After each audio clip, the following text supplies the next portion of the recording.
is a hardship.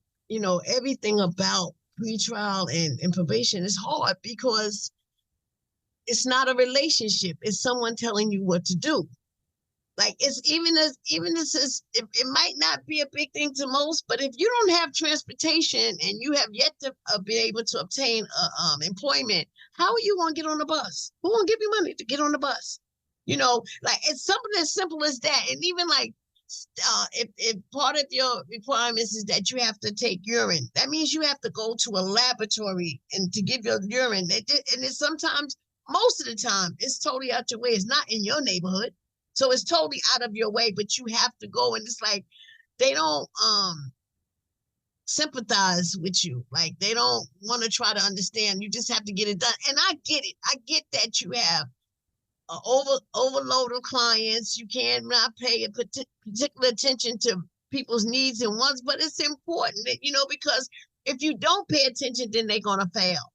And if they fail, then they're going to go right back in. And then I would think the whole purpose is to reduce recidivism and allow this client to be successful. If you start talking positive to a person, then that's what they're going to pick up. They never had that language. They've always had nothing but negativity their entire life. And I'm not saying this is for everyone, but the majority of people that pretrial and probation sees have had nothing but negativity in their life. And you're going to introduce them to a whole world. That's like saving a person. Like, how great is that to be able to say this? At least I have gotten clients that I can call back on and know that they have been successful, that they've taken my advice and that they're doing what they're supposed to do. And they're still maintaining that in their lives. How beautiful is that?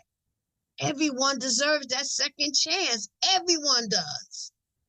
So when we talk about restrictions, for pretrial, we can't just check box, and we can't be so general that everybody checks off the same box. Because for me, this was so crazy to me. Like I said, I've never used drugs, but they were drug testing me every month. So after about 3 months, I said, listen, I've never used drugs. This is a waste of taxpayers' money for you to drug test me. Let's think about the cost. If once you get to know the person for who they are, and if you ask, like I said, the important questions, what type of lifestyle have you lived? What's your background?